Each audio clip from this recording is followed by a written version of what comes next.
भाग्य है। देवादिदेव महादेव गौरी शंकर भगवान जिनके प्रांगण में हम आप सब लोग बैठे हैं, एक बात हम स्पष्ट रूप से कह दें और इस बात को आगामी 7 दिन तक रोज हम बोलेंगे कि महादेव जब बहुत प्रसन्न होते हैं तब अपनी अत्यंत प्रसन्नता वैष्णव पर कृष्ण भक्ति प्रदान करके प्रकट करते हैं। महादेव की अत्यंत प्रसन्नता होती है तब हमारे चित्त में कृष्ण भक्ति प्राप्त होती है। यदि किसी ने अपने जीवन काल के अत्यंत समय महादेव की आप उपासना की है, महादेव को खूब भजा है, तो महादेव प्रसन्न होकर के उसको श्री किशोरी जी और ठाकुर जी के सुंदर भाव पर। इस कथा का मुख्य उद्देश्य जो हमारे मन में आया, किन किन भक्तों को महादेव की कृपा से श्री ठाकुर जी की भक्ति प्राप्त हुई, हम उन भक्तों का चरित्र यहां कहेंगे। गुरु कृपा से भगवत प्राप्ति हुई हमने बहुत सुना है।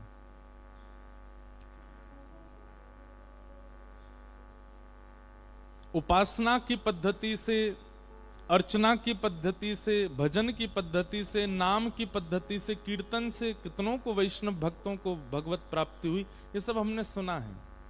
पर महादेव ने प्रसन्न होकर के कितनों को भक्ति प्रदान की, ये अब हम सुनेंगे। पहली बात तो क्या भक्ति प्रदान करने वाला, सब लोग बहुत सावधानी से सुनिएगा, महादेव कृष्ण भक्ति प्रदान करते हैं तो क्या महादेव ठाकुर जी से छोटे हैं? सबसे पहली बात,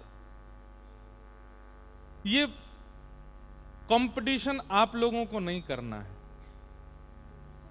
अगर आप महादेव की आराधना करते हैं तो नित्य कीजिए, उस आराधना में कोई आपको कटौती नहीं करनी है।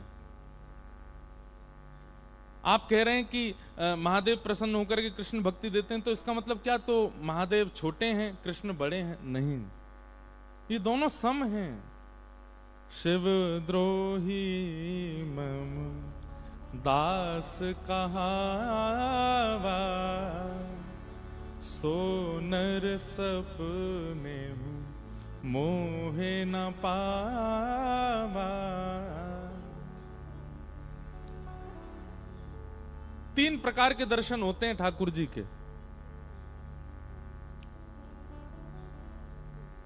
ठाकुर जी अगर आपसे मिलना चाहेंगे तो सबसे पहले आपके स्वप्न में दर्शन होगा।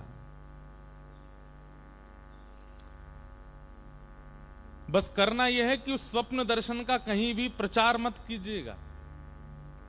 हां, गुरु के सन्मुख कह सकते हैं। सब लोग बैठ जाएं, कोई भी अब आए नहीं सामने, बस सुनो कथा। क्या बता रहा था मैं? सबसे पहला दर्शन कौन सा? स्वप्न दर्शन। और स्वप्न दर्शन का प्रचार नहीं।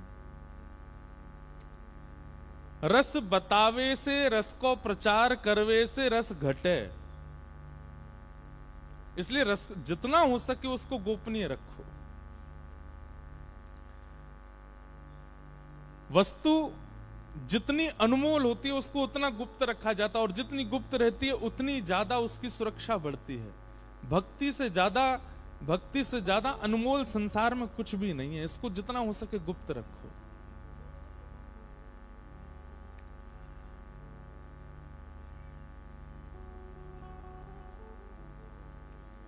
तो स्वप्न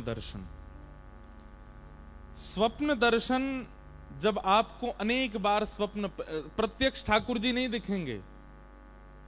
दिखना यदि स्वप्न में प्रारंभ होगा तो सबसे पहले आपको भगवत धामों के दर्शन होंगे।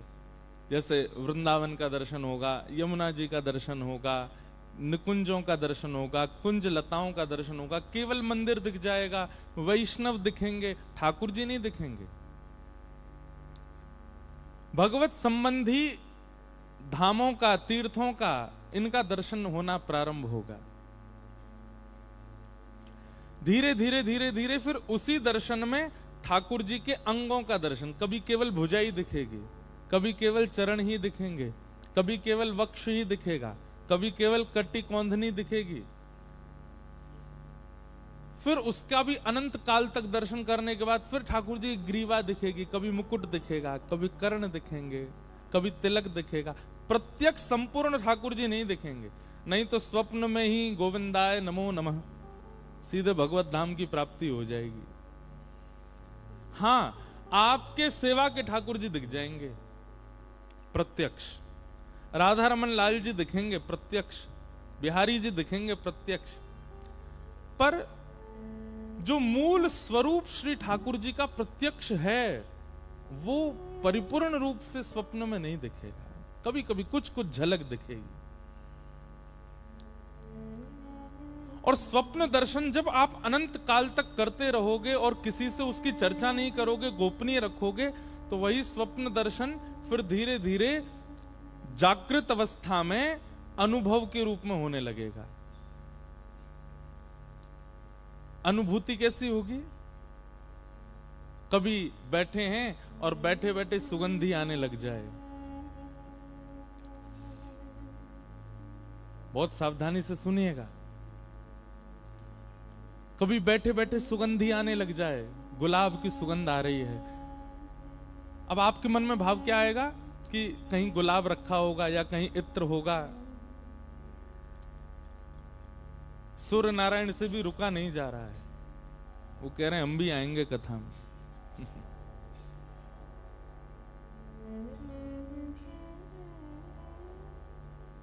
और सीधे ये देखो, श्रोता तो फिर भी सामने बैठे, ये तो ऊपर ही बैठ रहे हैं हमारे। जय हो। बस पजार मत दियो। आप लोग जानते पजार का मतलब क्या होता है? ब्रजभाषा में कहते हैं, जैसे कहते हैं जला मत देना, उसको ब्रजभाषा में कहते हैं पजार मत दियो।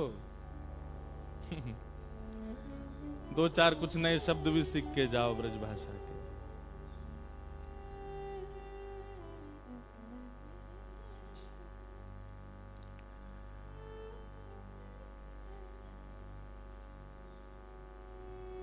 तुम निवेदन कर रहे थे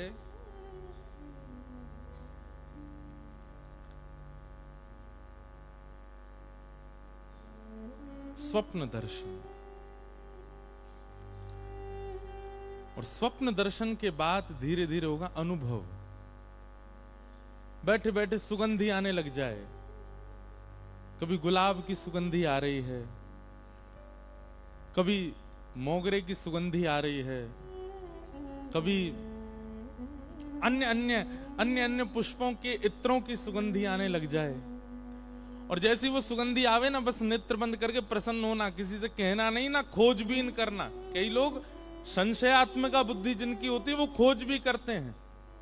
जिनको संशय होता है अपने प्रेम पर, वो खोज करने जाते हैं, देखूं तो सही है सुगंधी आ कहां से रही। अरे नहीं, हमारे अंदर विश्वास है कि ठाकुर जी हैं, इसीलिए सुगंधी आ रही है, संशय नहीं है।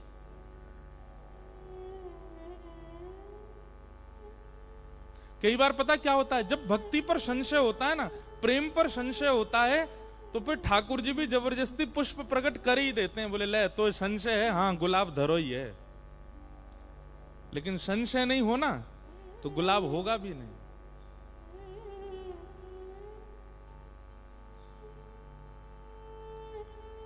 तो प्रथम होगा स्वप्न दर्शन और दूसरा होगा अनुभव। कभी इत्र की कोई सुगंधी, कभी चल रहे हैं कहीं जा रहे हैं तो कोई नूपुर का कोई भाग दिख गया, कहीं कोई पीरा, कोई पीरे पटके की कोई चीर मिल गए। भैया ये हेलीकॉप्टर अभी मत उड़ाई हो, ये जब कोई भजन कीर्तन चले तभी उड़ाई हो, नहीं तो यहाँ पे बैठ के सबरे बागा बॉर्डर चले जाएंगे। हाँ, हमको बस कथा में बहुत ज्यादा शांति चाहिए और कुछ दो चाय मत दो, बस हम बोलते रहें उतनी देर आप श्रवण करो। तो अनुभव दर्शन,